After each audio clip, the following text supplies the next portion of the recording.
de la Bible et elle est une femme dont le nom signifie étoile. Nous avons vu aussi que ça nous rapporte l'histoire du peuple d'Israël en exil et ça nous permet de pouvoir aussi comprendre comment Dieu prend soin de son peuple même dans la terre étrangère, sur la terre étrangère, j'allais dire. Et nous avons vu aussi que le combat qui se faisait était un combat qui a commencé depuis la sortie des enfants d'Israël d'Égypte et qui a continué jusqu'ici. Et je disais hier que c'était le dernier assaut que l'ennemi avait pour pouvoir finir avec le peuple d'Israël dans l'Ancien Testament. Je voudrais que vous notez ça très bien parce que quand nous parlons de l'histoire, j'aime l'histoire parce que parfois, quand vous ne connaissez pas l'histoire, vous pouvez penser que vous êtes les premières personnes à vivre la foi. Non, non. Il y a plusieurs personnes qui vivaient la foi depuis longtemps avant nous et qui sont restés fidèles à Dieu. Nous sommes juste là pour pouvoir emprunter le pas. Et c'est pourquoi c'est important de pouvoir raconter l'histoire. J'aime l'histoire. J'aime l'histoire de la Bible. J'aime l'histoire de l'Église. Parce que ça nous permet de pouvoir voir les exemples pratiques que nous avons dans la parole de Dieu. Et nous avons dit aussi que Dieu a pu préserver ses enfants malgré les plans méchants que l'ennemi avait contre son peuple.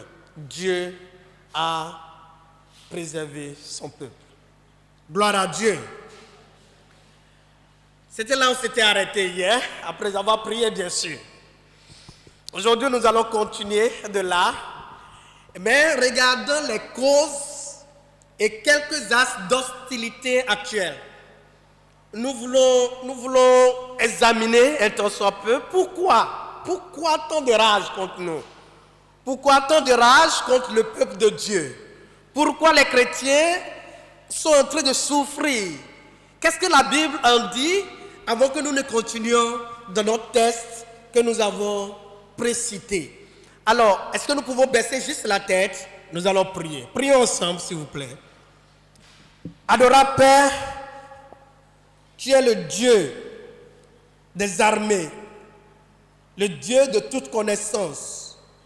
Nous nous soumettons encore à toi ce matin pour que tu nous conduises au Seigneur dans cette étude afin que tes enfants qui sont ici puissent recevoir tout ce que tu as réservé pour eux. Nous prions, ô Dieu, que tu envoies ton esprit, l'esprit qui vivifie, l'esprit qui enseigne la vérité, de pouvoir rendre ministère à chacun de nous, au nom de Jésus. Aide-moi, ô Dieu, alors que je suis ta bouche, donne-moi exactement les mots, les phrases, tout ce qu'il faut, afin que je communique tes pensées avec précision, au nom de Jésus. Reçois la gloire, Père, reçois la gloire, Jésus, au nom du Père, du Fils et du Saint-Esprit, nous avons prié. Amen. Alors, les causes et quelques axes d'hostilité hier.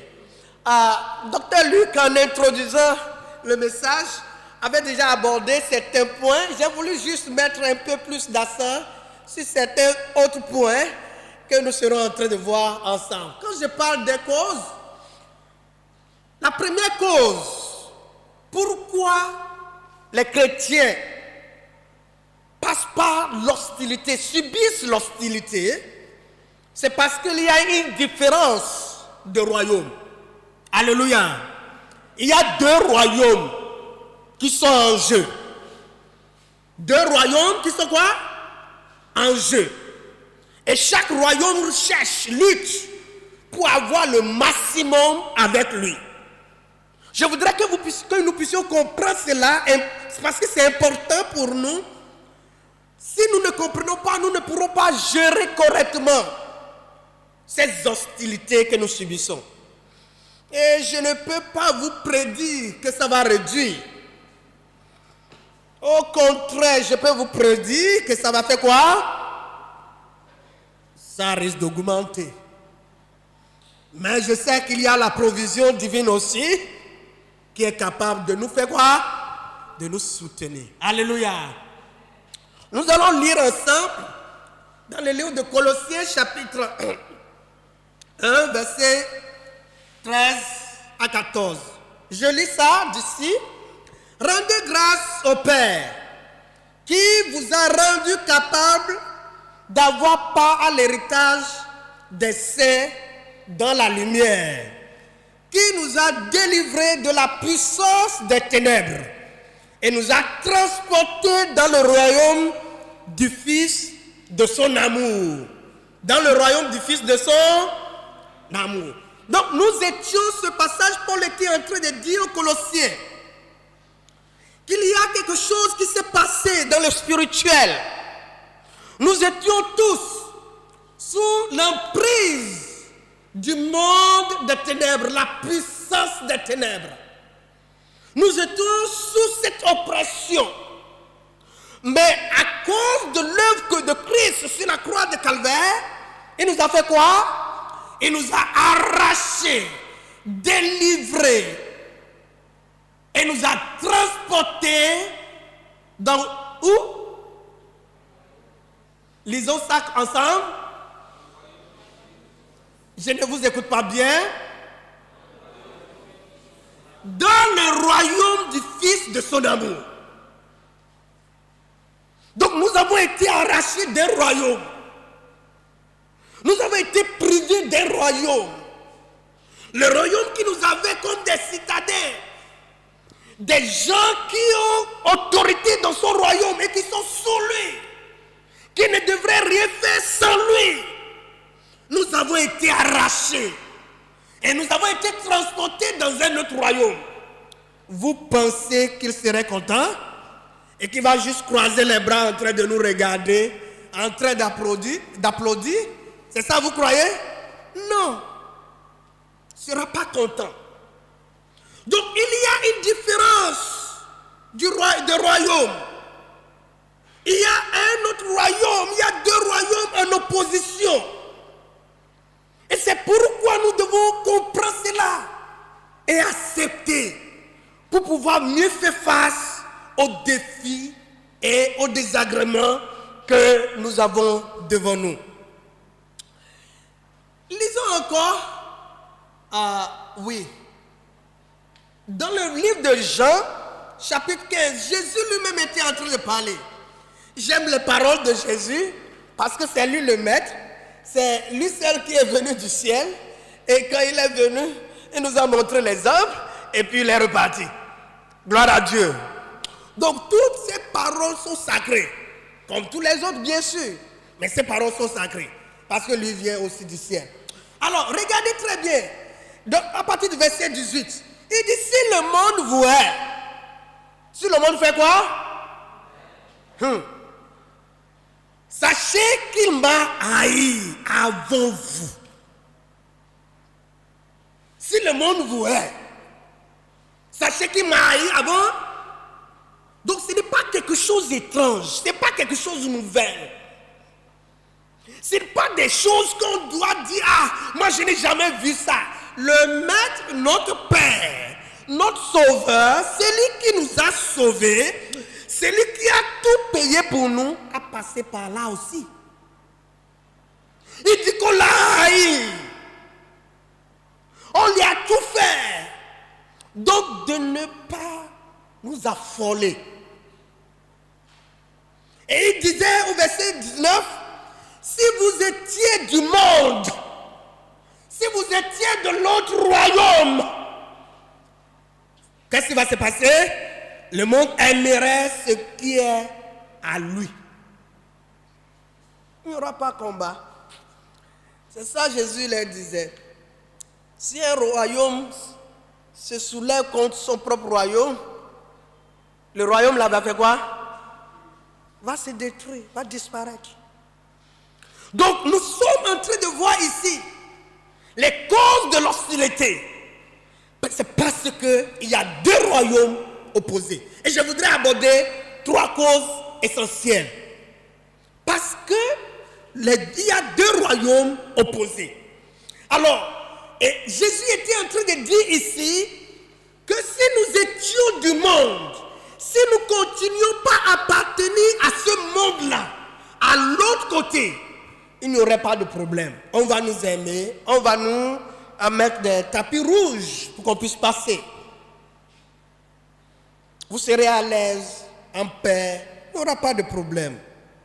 Mais il a dit, mais parce que vous n'êtes pas du monde, nous ne sommes pas d'où? Nous ne sommes pas d'où? Nous ne sommes pas du monde. Chers frères et sœurs, chers docteurs, nous ne sommes pas du monde. Nous sommes du royaume de Jésus. C'est pourquoi le royaume de l'ennemi, de Satan, se soulève contre nous. Et il dit, et que je vous ai choisi du milieu du monde. C'est du monde il nous a pris. Il a réduit les membres du royaume des ténèbres. Jésus est en train de dépeupler le royaume des ténèbres. Vous pensez qu'il serait content? Il ne serait pas content. Il serait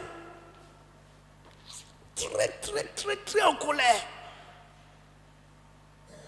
Il dit, à cause de cela, le monde vous hait. Le monde vous hait. À cause de cela. Donc, à cause du fait que nous étions dans l'autre monde, mais nous avons été, par sa grâce, libérés du monde des ténèbres, et nous avons été transportés dans le monde, dans le royaume de Dieu. Et par là, nous ne sommes plus de son peuple, du peuple de Satan.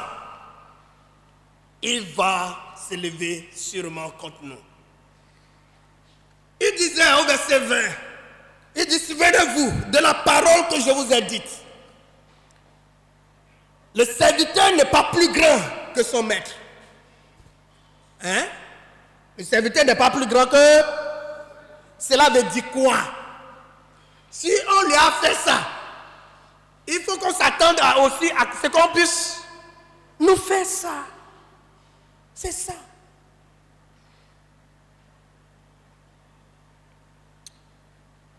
Mais il a dit, mais ils vous feront toutes ces choses à cause de mon nom, parce qu'ils ne connaissent pas celui qui m'a envoyé.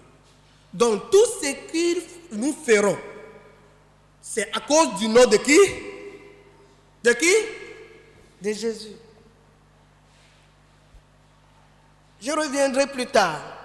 C'est pourquoi il faut s'assurer qu'on est Jésus. Il ne faut pas faire l'amalgame. Parce que si tu souffres de façon juste, tu seras récompensé. Mais si tu souffres de façon injuste, injuste que je dis là, c'est-à-dire tu n'es pas caractérisé, tu n'es pas autorisé, tu n'as pas l'habilité de pouvoir passer par cela, et que tu passes par là, tu n'auras rien à la fin. Hein? Donc, d'abord, appartenir à ce royaume, qui est en guerre contre le royaume de Satan, d'où nous étions pris. Je voudrais parler de Paul encore, quand il parlait aux Éphésiens, dans le livre d'Éphésiens, chapitre 2, juste le verset 2, il dit, nous étions dans le péché, d'accord? Nous marchions dans le péché. Et c'est pourquoi il continue la phrase ici, il dit, dans lequel vous marchiez autrefois, c'est-à-dire autrefois. Le péché dans lequel nous marchions autrefois. Selon le train de quoi? Donc le monde là a un train. Vous connaissez le train. C'est vrai, l'OCBN a des problèmes depuis quelques années. Et on ne voit plus les trains partout, comme avant. Mais au moins, il y a quelques trains qui circulent. Encore quelques, quelques moments. Alors, le trait de ce monde, c'est-à-dire tous ceux qui sont là-bas, là, sont dedans. Tous ceux qui sont dans le monde sont dans ce trait-là. Et il y a le trait-là qui les amène quelque part. Et il dit selon le prince de la puissance de l'air. Ça veut dire il y a un chef qui conduit toutes choses, un prince qui organise les choses sur le plan spirituel, bien que nous ne voyons pas ça. Et il a un principe qu'il introduit et qui communique à tous ceux qui sont dans le train. Et qui ne peuvent pas, ceux-là ne peuvent pas faire autrement. Mais nous avons été délivrés de cela. Il dit, et de l'esprit qui agit maintenant dans le fils de la rébellion. C'est ça, donc il y a un système qui était mis en place. Et ce système-là conduisait les hommes quelque part. Mais ce train a été arrêté, vidé par rapport à nous. Et il reste encore là-bas. Mais vous voyez, ce train qui a été vidé, nous avons été arrachés de ce train. Le conducteur ne sera pas content. Parce que lui, il veut avoir des passagers. Il veut s'assurer que ces passagers sont en sécurité jusqu'à destination. Même si c'est une mauvaise destination. Et il le sait très bien. Donc c'est là la réalité.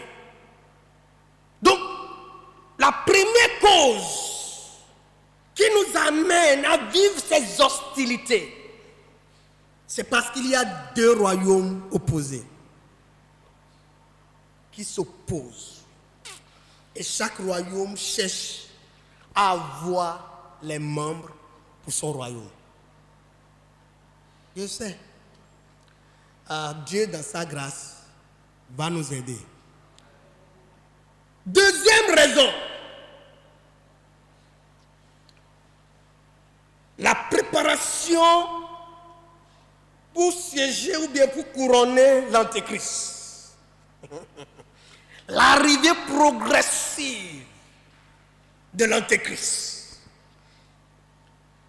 Vous n'entendez pas des bruits un peu partout? Les éléments sont presque prêts pour qu'ils puissent arriver. Et si vous n'êtes pas au courant, je voudrais vous informer qu'il y a l'Antéchrist qui est en train de se préparer pour venir. Et vous savez, Jean disait cela dans son épître, chapitre 2, 1 Jean, chapitre 2, les versets 18 et 22. Il disait ceci: petits enfants, c'est la dernière heure. C'est quoi? La dernière heure. Cela veut dire, c'est comme si, quand on dit la dernière heure, on a commencé de 1 heure et on arrive à quelle heure maintenant? Hein? La dernière heure dans 24 heures, c'est quelle heure? Hein? 23 heures. Quand vous arrivez et 23 heures sonnent, vous dites que c'est la dernière tranche horaire de la journée. Si vous devez faire quelque chose, vous avez l'opportunité de la faire pendant cette heure-là. Quand ça dépasse, c'est fini. La dernière heure. Il dit, c'est la dernière heure. Et comme vous avez appris qu'un antéchrist vient, il y a maintenant plusieurs antéchrists. Plusieurs antéchrists. Et Jean parle ici, il y a combien d'années? Plus de 2000 ans, près de 2000 ans je vais dire, près de 2000 ans que Jean est en train d'écrire ce passage. Et aujourd'hui, c'est encore d'actualité. C'est encore d'actualité. Vous voyez, il dit c'est la dernière heure. Et l'antéchrist est déjà là. L'antéchrist c'est quoi? C'est qui? Il dit, qui est menteur? Sinon celui qui nie que Jésus est le Christ, c'est-à-dire le Messie. Celui qui est venu pour nous sauver. Et il dit, cela est l'antéchrist. Qui fait quoi? Qui nie. Il nie le Père et le Fils. Il ne reconnaît pas le Père et le Fils. Alléluia. Il ne reconnaît pas. Et vous êtes des scientifiques. Je sais très bien, dans vos cours, vous avez entendu de pareilles choses. Les gens doutent que Christ est réellement venu pour pouvoir sauver l'humanité. Les gens remettent cela en cause. Les gens n'acceptent pas.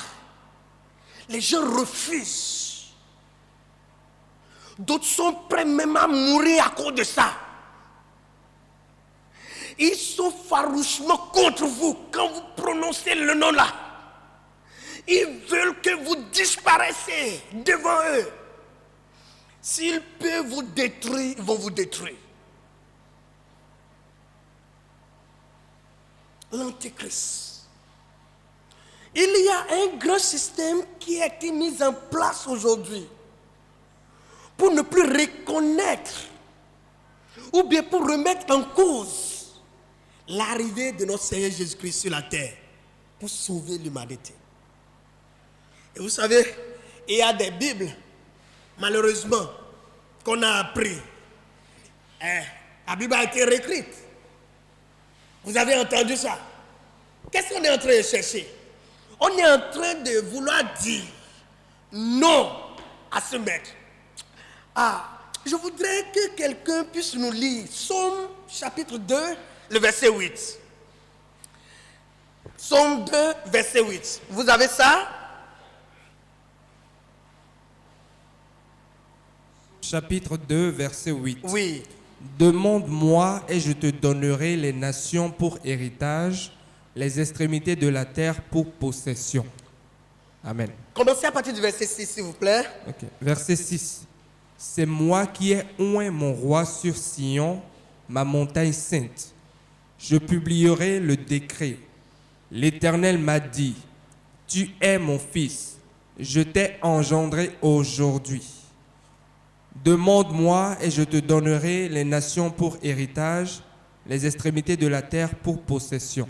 Avant que Dieu ne parle à son serviteur, à partir de ce verset que nous avons lu, il y avait de tumultes, de rage, des bruits, un peu partout.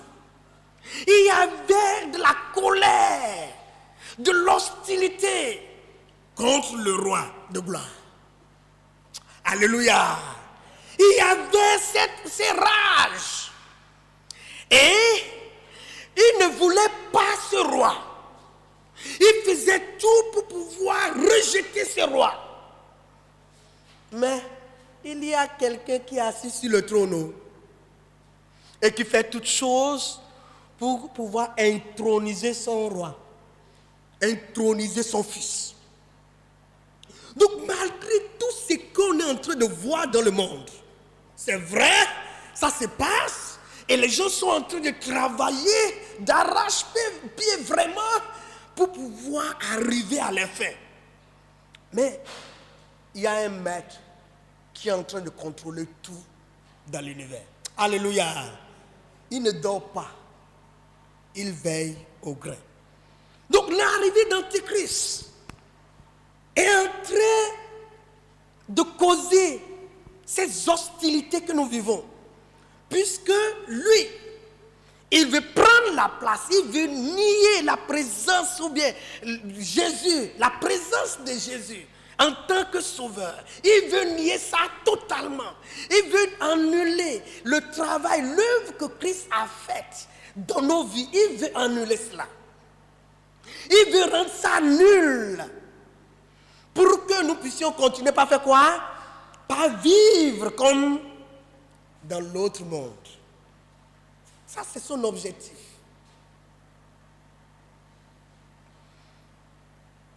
Et la dernière chose, c'est vrai, cette dernière chose se trouve déjà dans, ça a commencé déjà dans la deuxième, mais j'ai voulu séparer ça pour que nous puissions bien en parler.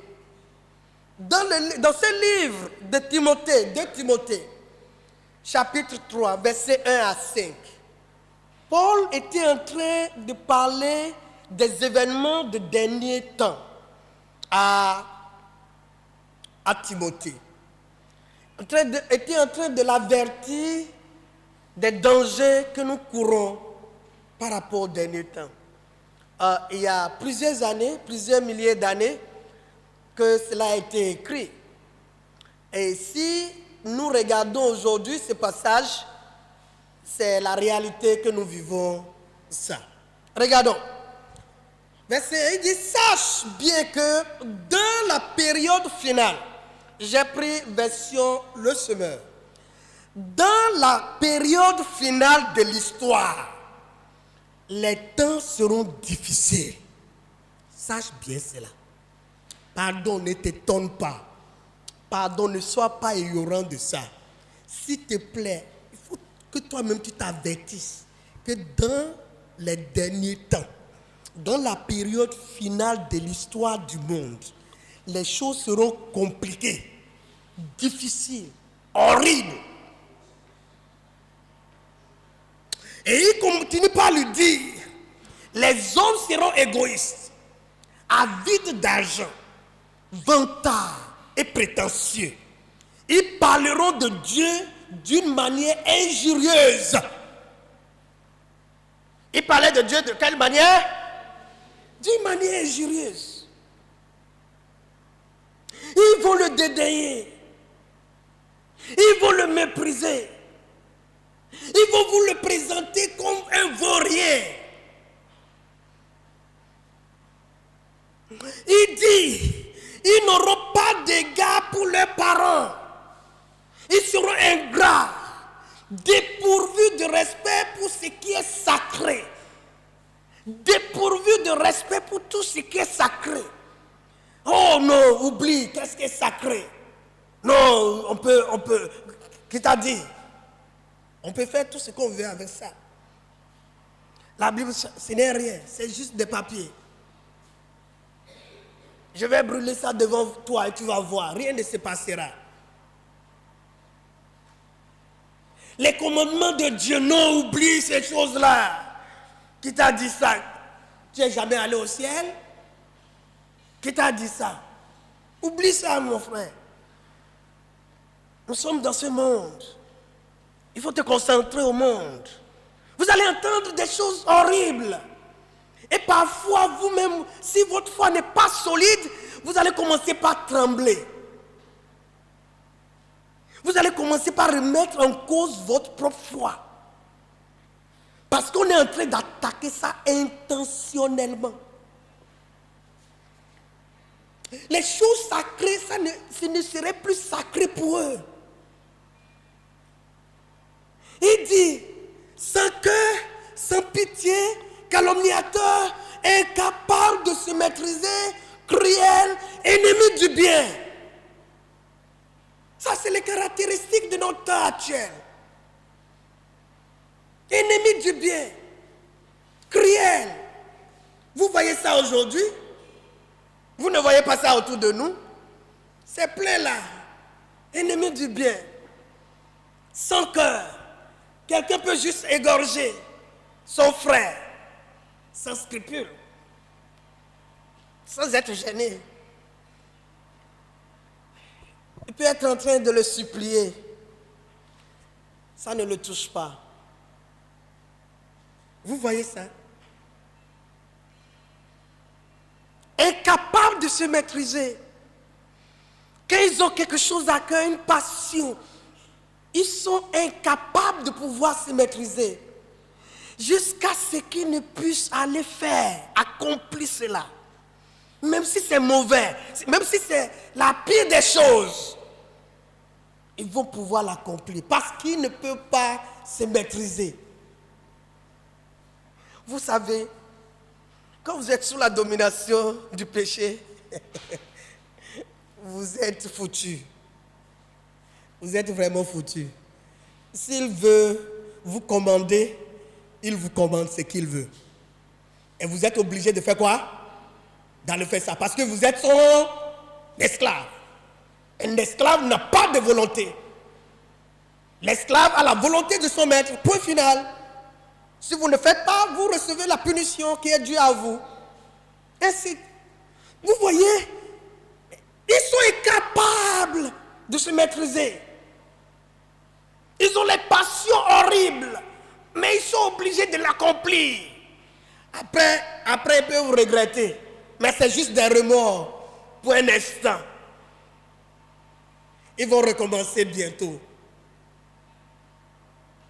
Il dit, emportés par les passions et enflés d'orgueil, ils seront prêts à toutes les trahisons. Ils aimeraient le plaisir plus que qui? Dieu. Ça, c'est les derniers temps, ça. Ils aimeraient le plaisir. C'est fait plaisir. Non, pardon, bon, je veux me jouir. Hein. Ah oui, pardon. Même si Dieu a refusé ça, maman, je veux me satisfaire. Tu veux te satisfaire de quoi? De quoi? Il dit, ils vont aimer se faire plaisir plus que Dieu. Dieu ne leur dira plus absolument rien. Ils s'en moquent.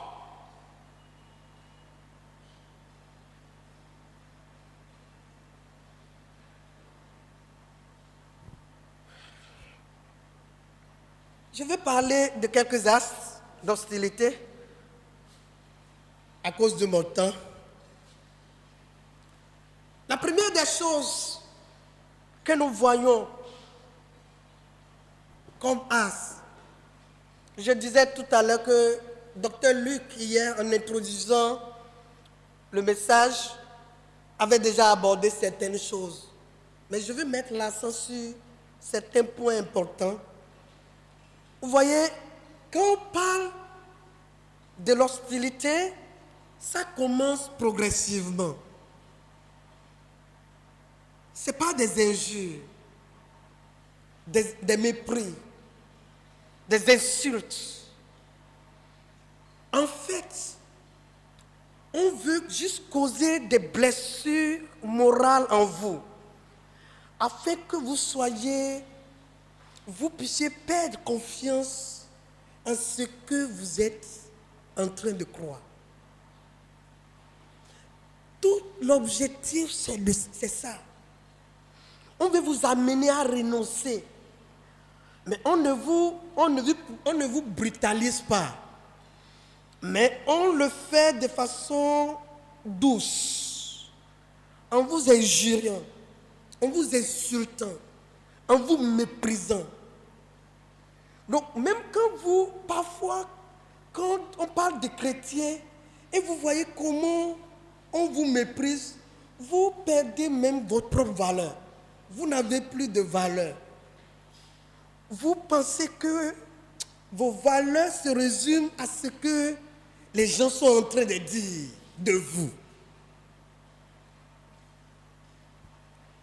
C'est une manière très, très subtile, mais dangereuse, que l'ennemi utilise pour pouvoir nous rendre la vie difficile et compliquée. L'autre axe, c'est l'exclusion. Lorsqu'on remarque que vous là, vous êtes intransigeant, ok, c'est quoi on va faire? On fait quoi? On vous met de côté, on vous exclut. Quand on veut prendre des décisions importantes là, On attend soit que vous partez, ou bien le jour où vous n'êtes pas là, ou bien on vous envoie quelque part, ou bien on va quelque part pour aller faire ça. Mais on ne veut plus vous sentir là, quoi. On s'assure que vous n'êtes plus parmi eux. L'exclusion. J'ai des amis qui sont dans la société, qui sont des professionnels. Je les connais par rapport à leur foi. Mais je peux vous rassurer, je peux vous assurer qu'ils subissent beaucoup. Il y a dans une grande société au Bénin ici, on l'a juste mis de côté. On lui a donné un poste bizarre. Quand je dis poste bizarre, c'est-à-dire que toi-même là, quand tu entends le poste là, tu sais qu'il n'y a rien dedans, quoi. Donc c'est juste pour que tu puisses t'asseoir là, du matin au soir, et que tu rentres chez toi. Mais on a pris déjà toutes les décisions derrière. Ça ne passe plus devant toi. Parce que quand il veut faire une dépense dans la société là, et que ça passe par lui, il va les poser des questions. Ça là, c'est pourquoi. Oh, il pose trop de questions. Ça veut dire quoi ça? Il faudrait le faire taire. Pour le faire taire, on ne peut pas le chasser, sinon il sera attaqué à la justice peut-être. Donc on lui dit, d'accord, on va faire remaniement, on va repositionner les gens, et on le met quelque part. Où il serait juste nul là, inutile pour eux. L'exclusion. C'est une manière très formidable que le monde des ténèbres utilise pour nous frustrer, pour nous rendre la monnaie. Et parfois ce n'est pas facile, c'est compliqué, c'est difficile. Quand vous êtes dedans, vous sentez la peine. Vous sentez de la peine. Parfois, c'est l'interdiction formelle d'être chrétien dans les lieux de travail ou de formation. On vous interdit ça. Je me rappelle, j'étais allé dans une société, je ne veux pas appeler le nom, j'étais assis devant une dame qui était en train de me servir. Et moi, pour pouvoir occuper mon temps, je lui ai dit, mais madame, comment vous allez? Elle a dit bien. Est-ce que vous connaissez Jésus? Ah, je voudrais commencer par lui introduire Jésus. Elle dit, on n'est pas à l'église ici. On n'est pas où? On n'est pas à l'église ici. Donc, où est-ce qu'on peut parler de Jésus? À l'église. On peut parler de Jésus où? À l'église. On vous interdit cela. Il y a une amie qui souffre tellement à cause de ceci. Mais vous savez, c'est-à-dire, son mari lui cause tellement de peine parce qu'elle a reçu quoi? Qui? Jésus. C'est tout, hein? Et tout ce que cet homme lui fait, il ne veut pas entendre qu'on est en train de parler de Jésus, de l'église, évangile. Non, non, non, il ne veut pas entendre ces choses-là.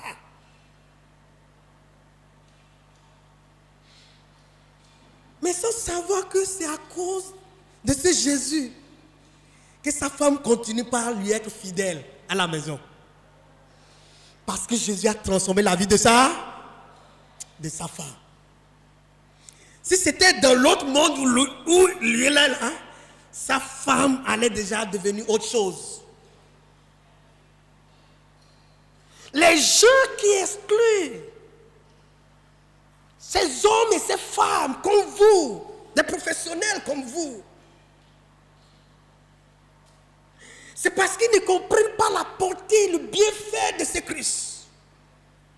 S'ils savaient cela, ils allaient l'embrasser avec toutes les forces et les énergies.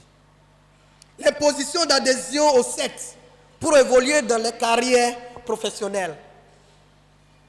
Vous le savez. Et il y a parfois des gens qui vous imposent dans des sociétés. Si tu veux avancer là, tu dois faire partie de notre club. Hein. Ah, nous avons des clubs. Hein. Donc si tu veux avancer là, tu fais partie de notre club. Si tu ne fais pas partie de notre club, ça veut dire que quoi? On te laisse là quoi. Tu pourrais là. Point final. Et c'est les clubs, quelqu'un peut venir aujourd'hui, ils vont tout de suite l'avancer et te laisser là. Même, vous savez, pour pouvoir avoir parfois des notes à l'université, il y a certains enseignants, entre guillemets, je dis bien sûr, qui exigent des choses inappropriées. Moi, j'ai l'histoire d'un jeune homme qui était ici, dans votre faculté ici. Il avait quelques difficultés financières. Il n'arrivait pas à payer sa scolarité.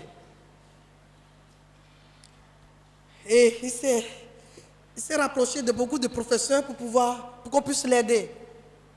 L'un des professeurs vers qui il est parti lui a dit, d'accord, je peux te fournir tout ce que tu veux, mais juste viens chez moi pour dormir chez moi.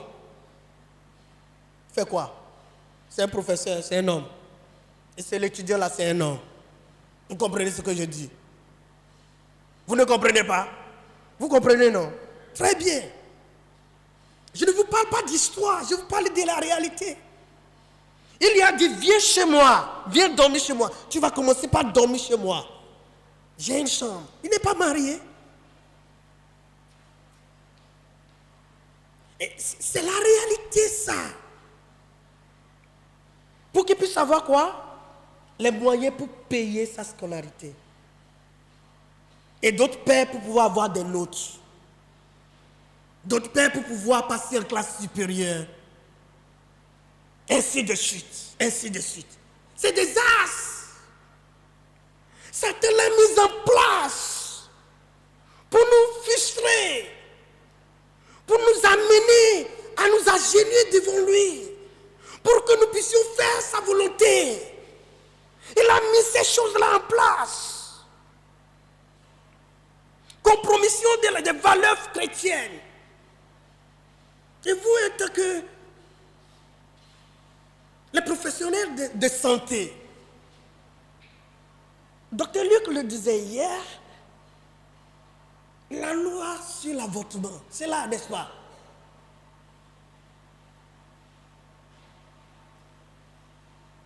La promotion de la dépravation, c'est là, n'est-ce pas? Un jeune vient et dit, pardonnez, mettez-moi quelque chose ici, parce que moi, j'ai des partenaires, vous comprenez, non? Je ne veux pas tomber enceinte.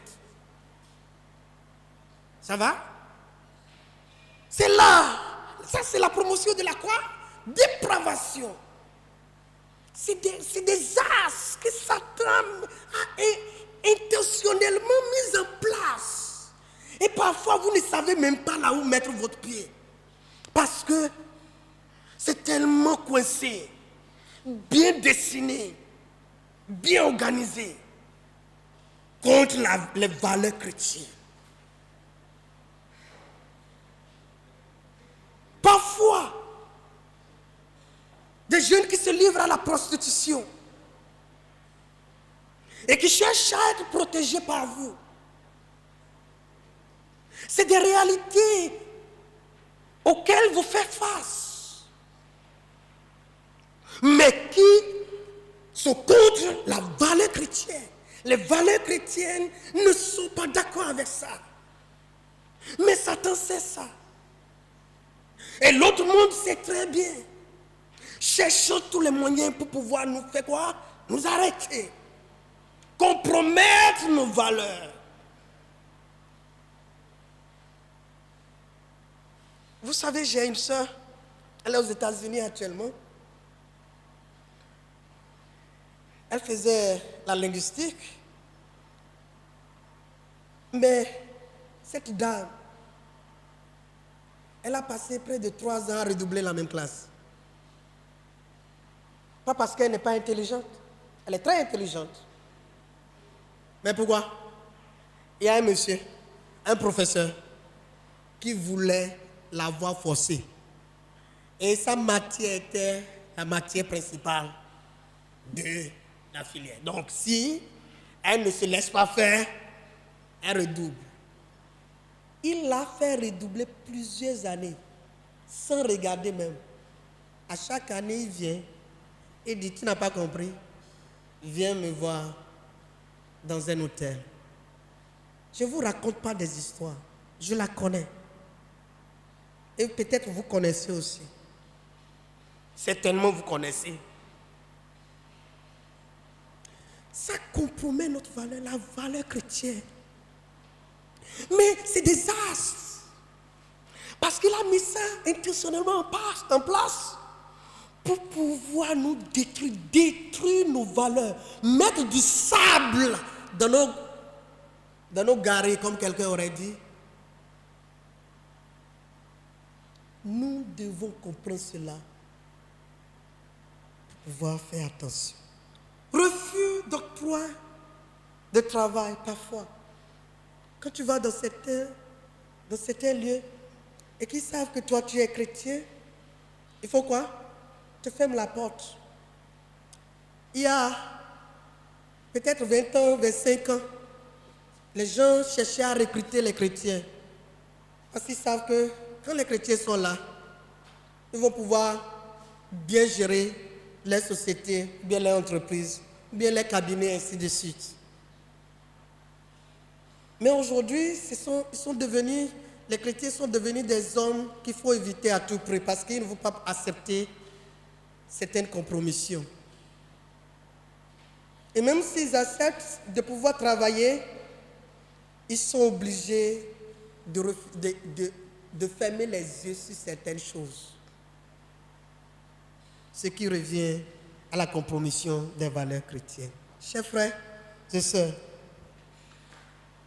les as d'hostilité incluent l'agression physique. Parfois, quand ils ont essayé tous les moyens, ils sont prêts à aller détruire la personne, l'agresser physiquement. Et ça, c'est des réalités de nos jours. À cause de la foi chrétienne, rappelez-vous, les causes, c'est parce que nous sommes de deux mondes, diamétralement opposés. Chers amis, nous sommes à un moment critique.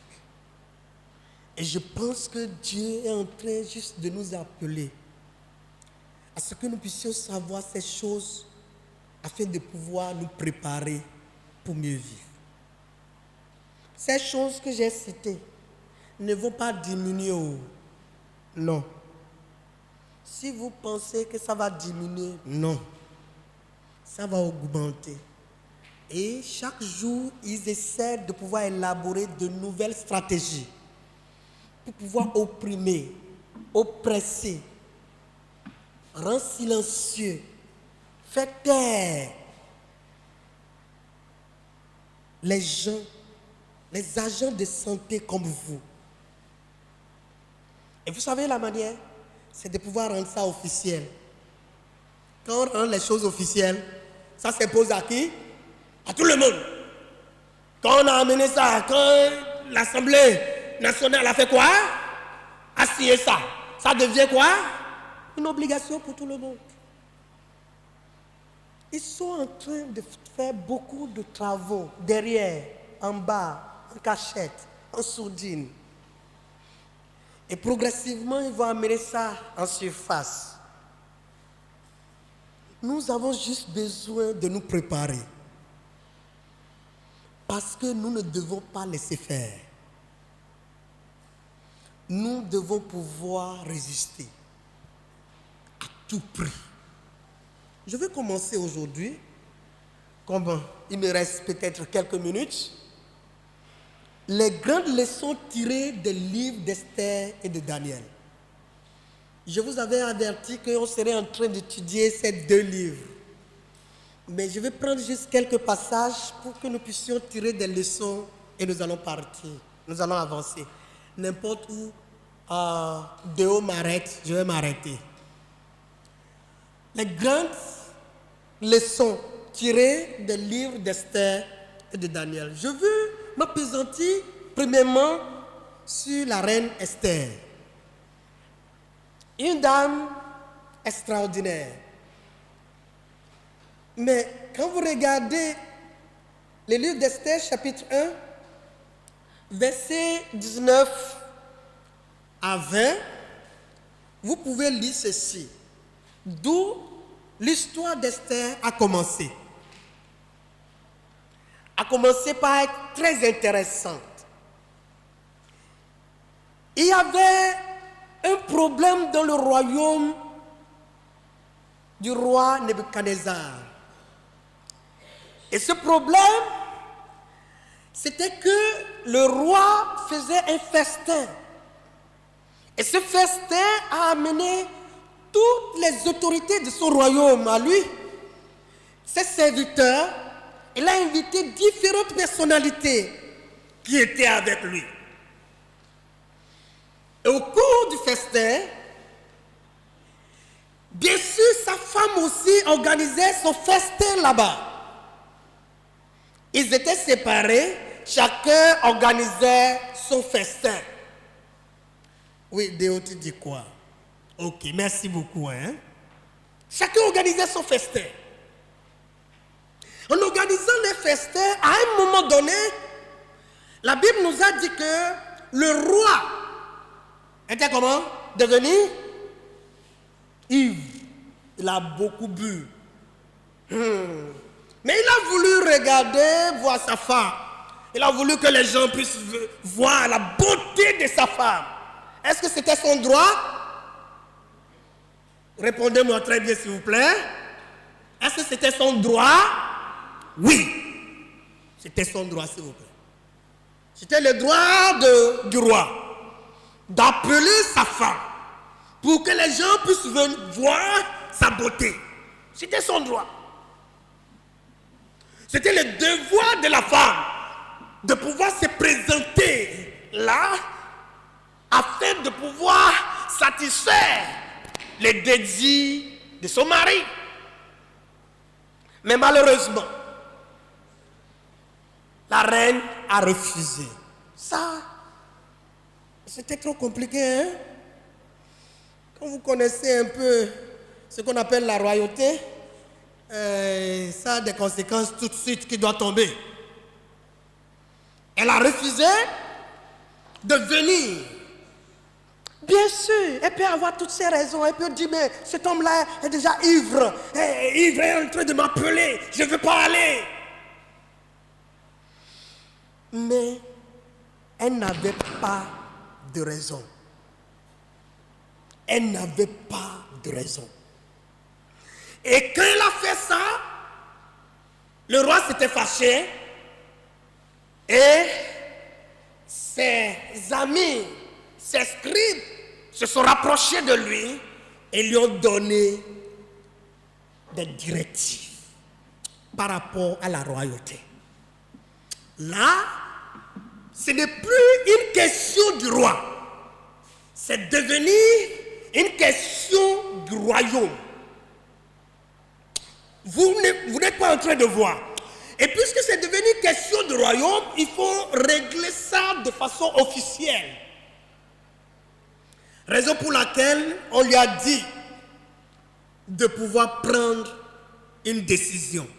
Verset 19. Et si le roi le trouve bon, qu'on publie de sa part et qu'on inscrive parmi les lois des Perses et des Mèdes avec défense de la transgresser, une ordonnance royale d'après laquelle Vastir ne paraîtra plus devant le roi Assyrie. Et le roi donnera la dignité de reine à une autre qui soit meilleure qu'elle. L'édit du roi sera connu dans tout le royaume, dans tout son royaume. Quelque grand qu'il soit, et toutes les femmes rendront honneur à leur mari, depuis le plus grand jusqu'au plus petit. Ça, c'était ce qu'ils ont demandé au roi de faire. Et le roi a jugé ça bon. Et il l'a fait. Cela veut dire, à partir de ce moment, la reine Vasti a été démise de ses fonctions. Elle a été démise de ses fonctions. Cela veut dire qu'on doit chercher une autre reine. Je voulais juste m'arrêter ce matin en ouvrant une petite parenthèse. Il y a la main de Dieu qui est derrière toute histoire qui se passe dans le monde. Parfois, vous pouvez penser que des choses se passent naturellement. Non. Dieu était en train de préparer quelque chose. Si Vasti était toujours la reine, quelque chose allait se passer contre son peuple. Lui, il a vu ça d'avance. Il faudrait qu'il prépare la relève. Il faudrait qu'il puisse préparer l'attaque. Il faut qu'il puisse préparer le remède. Alors, il faudrait pouvoir des choix. Vasti. En lui permettant de commettre des erreurs. Il y a des erreurs que les gens commettront. Juste parce que Dieu veut positionner les siens afin de pouvoir protéger son héritage. Je voudrais vous dire, soyez très attentifs. Il y a une main invisible qui écrit toute histoire dans le monde. Les choses ne se passent pas naturellement. Non. Il y a Dieu qui contrôle. Par rapport à votre vie, par rapport à votre histoire, il y a une main invisible qui est en train d'écrire une histoire vous concernant. Que vous le saviez ou pas, il y a cette main invisible. Et je suis sûr qu'il est en train de le faire à cause de l'objectif qu'il a par rapport au futur. Puisse sa grâce nous garder afin que nous puissions voir ce futur merveilleux qu'il est en train de préparer pour chacun. Est-ce que nous pouvons baisser la tête pour prier? Juste parler à Dieu.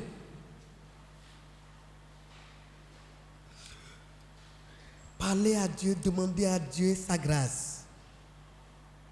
Nous avons vu les causes. Les causes, nous sommes partie prenante parce que nous avons choisi Jésus. On ne peut pas renier Jésus pour éviter les hostilités. On ne peut pas. Demandons la grâce de Dieu. Seigneur, donne-nous ta force. Nous voulons juste avoir ta force afin que nous ne puissions jamais retourner en arrière malgré toutes sortes d'hostilités que nous allons subir. Aide-nous. Aide-nous. Aide-nous à rester fidèles à toi. Priez, demandez cette grâce à Dieu parce que ça ne va pas diminuer, je vous l'ai dit. Mais la grâce de Dieu est suffisante. Il dit, vous n'êtes pas du monde. C'est pourquoi le monde est en train de vous haïr. Vous n'êtes pas du monde. Donc, demandons à Dieu, donne-nous la paix. Donne-nous la tranquillité. Donne-nous cette assurance encore. Rappelle-nous cette belle histoire que nous ne sommes pas du monde, que nous sommes de toi. C'est la raison pour laquelle nous sommes en train de passer par ces défis, difficultés que nous vivons aujourd'hui. Donne-nous la grâce. Donne-nous la force nécessaire. Priez, demandez la grâce de Dieu. Si Jésus a passé par là et qu'il a réussi, rien ne nous empêche nous-mêmes de pouvoir réussir. La grâce est disponible pour chacun de nous. Nous n'allons pas échouer. Nous n'allons pas retourner derrière. Nous n'allons pas être écrasés. Nous n'allons pas retourner parce que nous avons peur d'être écrasés. Non! Dieu va nous fortifier. Fortifiera notre homme intérieur afin que nous puissions rester debout jusqu'à la fin. Sans murmurer. Parce que notre maître a pris par là. demandons cette grâce. Demandons cette grâce. Est-ce que nous pouvons aussi prier pour l'Église? Prions pour l'Église, priez pour vos collègues, priez pour tous les chrétiens au Bénin et à l'extérieur, afin que Dieu fortifie nos foi en lui. Demandez à Dieu de pouvoir fortifier ceux qui sont en train de tomber à cause de ces hostilités qu'ils vivent. Demandez à Dieu de pouvoir les relever, de pouvoir les fortifier, qu'ils ressentent une force surnaturelle qui les porte et qui les relève sur les pieds.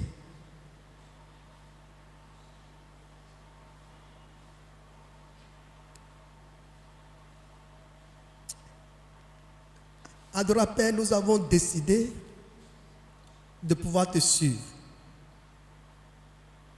Nous savons ce que cela veut dire et ce que cela implique. Même si parfois nous oublions, nous savons qu'en décidant de te suivre, nous avons déclaré officiellement la guerre à l'ennemi. L'ennemi de nos âmes. Ton ennemi, le monde. Mais toi, tu es venu, tu es reparti victorieux. Nous comptons sur ta grâce pour que tu fortifies chacun de nous. Malgré les hostilités que nous subissons, chacun de son côté dans son domaine de travail, nous comptons sur ta grâce. Porte-nous par ta main puissante. Donne-nous, ô Seigneur, la force nécessaire pour que jamais nous ne retournons en arrière, mais que nous puissions continuer par marcher avec toi. Sachant que toi, tu as vaincu le monde et tu nous donnes aussi cette victoire. Que cette force revigore nos forces en toi. Renouvelle notre encouragement, notre confiance en toi, afin de pouvoir arriver à cette fin glorieuse que tu as prévue pour nous. Merci pour ton histoire que tu es en train d'écrire par rapport à nos vies, chacun de son côté. Merci parce que tu es au contrôle de tout et que la fin sera glorieuse.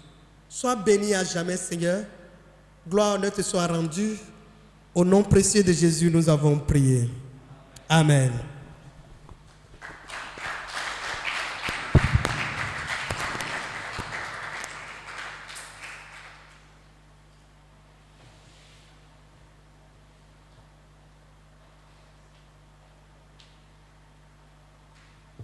Est-ce qu'on peut continuer par ovationner pour accompagner le pasteur?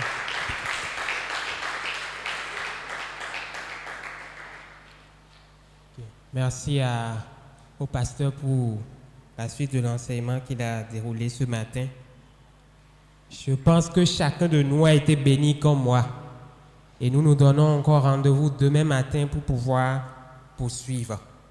Donc pour la suite du programme, comme je l'avais annoncé, nous aurons tout à l'heure un exposé débat sur le thème « Témoigner Christ parmi les étudiants ».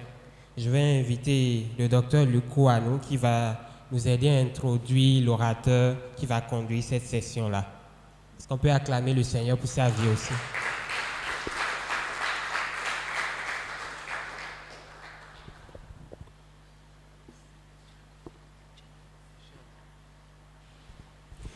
Ok, bonjour tout le monde.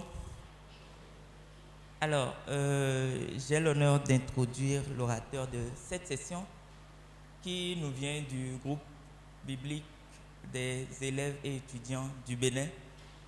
Alors, notre premier contact en tant qu'association avec le GBEB remonte en 2015, mais c'était un contact de très courte durée parce que nous n'avons pas pu poursuivre. Mais le Seigneur nous a fait la grâce très récemment de reprendre ce contact. Et dès que le contact a été pris, nous sommes directement inspirés à ne pas faire trop durer les choses afin que le partenariat commence en même temps. Alors donc, nous aurons l'honneur de suivre la présentation qui suit. C'est une section d'exposé débat. Donc, il y aura une présentation qui sera suivie, bien sûr, de vos questions et des réponses et des discussions en plénière. Et cette session sera présentée par le pasteur Ak Chabi Assa, qui est l'actuel secrétaire général du GBEV et que je vous prie d'accueillir sous vos occasions.